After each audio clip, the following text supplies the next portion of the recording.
দুদিনের ভারত সফরে দিল্লিতে পৌঁছেছেন রাশিয়ার প্রেসিডেন্ট ভ্লাদিমির পুতিন। বৃহস্পতিবার সন্ধ্যায় তাকে স্বাগত জানাতে পালমে ইন্দিরা গান্ধী আন্তর্জাতিক বিমানবন্দরে ছুটে যান প্রধানমন্ত্রী নরেন্দ্র মোদী। প্রোটোকল ভেঙে পুতিনকে জড়িয়ে ধরে মস্কো দিল্লির ঐক্যের বার্তা বিশ্বকে জানান দেন মোদী। রুশ প্রেসিডেন্টকে ঐতিহ্যবাহী নৃত্যের স্বাগত জানিয়েছেন শিল্পীরা। এরপর একই গাড়িতে মোদীর বাসভবনের দিকে রওনা হন। মোদীর ব্যক্তিগত আমন্ত্রণে নৈশভোজে অংশ নেন প্রেসিডেন্ট পুতিন। শুক্রবার সকালে মহাত্মা গান্ধীর সমাধি ও স্মৃতিসৌধে শ্রদ্ধা জানাতে নয়াদিল্লির রাজঘাটে যাবেন রুশ প্রেসিডেন্ট। শীর্ষ বৈঠকের আগে পুতিনকে ভারতের রাষ্ট্রপতি ভবনে আনুষ্ঠানিকভাবে স্বাগত জানানো হবে। রাষ্ট্রপতি দ্রৌপদী মুর্মুর আয়োজিত রাষ্ট্রীয় ভোজে অংশ নেবেন তিনি। এ সফরে ২৩তম ভারত রাশিয়া বার্ষিক শীর্ষ বৈঠকে যোগ দেবেন।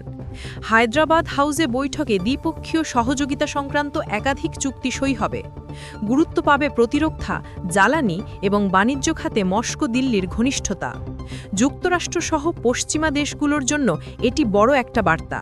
ওয়াশিংটনের বিধিনিষেধ উপেক্ষা করে ইউক্রেনে যুদ্ধ চলা অবস্থায় রুশ তেল আমদানি বাড়িয়েছে দিল্লি। এর জেরে দেশটির উপর ২ দফায় অতিরিক্ত ৫০% শুল্ক আরোপ করে মোদীকে দূরে ঠেলে দিয়েছেন মার্কিন প্রেসিডেন্ট ডোনাল্ড ট্রাম্প।